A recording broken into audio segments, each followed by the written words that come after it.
For this module, we are talking about conducting functional behavior assessments.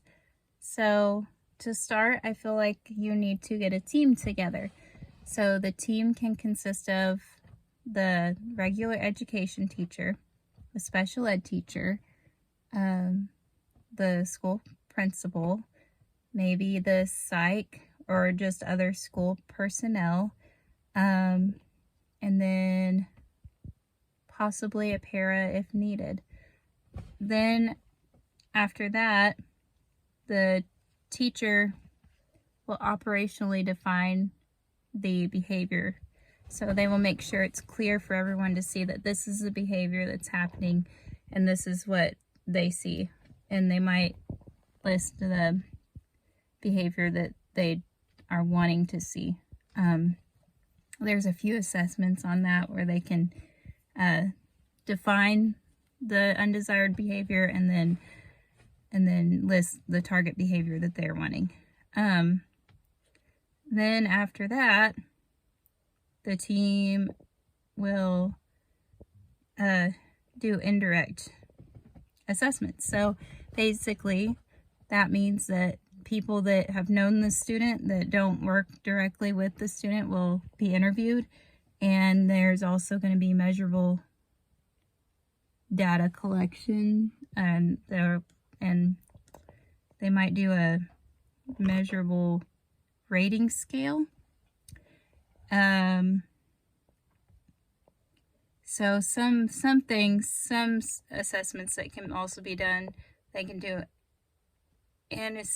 I can't say it very well, anecdotal reports, which those are direct, which will also be something else that is a part of conducting the functional behavior assessment.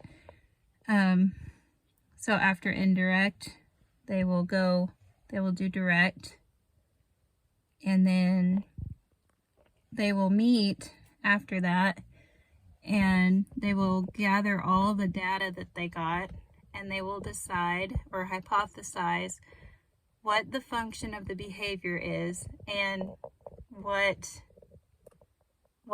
triggers the behavior and what kind of behavior it is. And then the team will come up with an intervention plan that will help that student get better, and they will continually take data, and maybe every, I would say every like 9 weeks or so. That's what we're doing.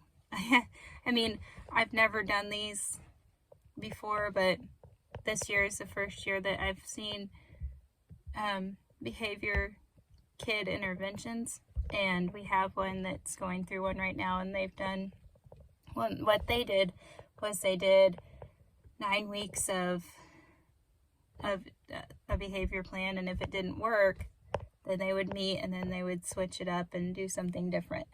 And my responsibility was to keep all the data, like collect the data. So I guess I would be considered like the direct person, or I was directly working with the students, so I was like keeping all my notes and everything for data. So anyways, that's kind of what I know about it. So to kind of shorten things up, get the team together, come up with an operationally defined behavior, come up with the target desired behavior, then collect direct data and indirect data, meet together, come up with a hypothesis of the function of behavior, and then what the behavior is, and then what you want the target behavior to look like. And then they will plan an intervention from there, and hopefully it works. Like I said, some of the assessments are anecdotal notes. There's behavior measuring scales that they can use to figure out what the behavior is. There's also assessments where the student, they take notes on when the student has the behavior. Scatter plot is another or another assessment.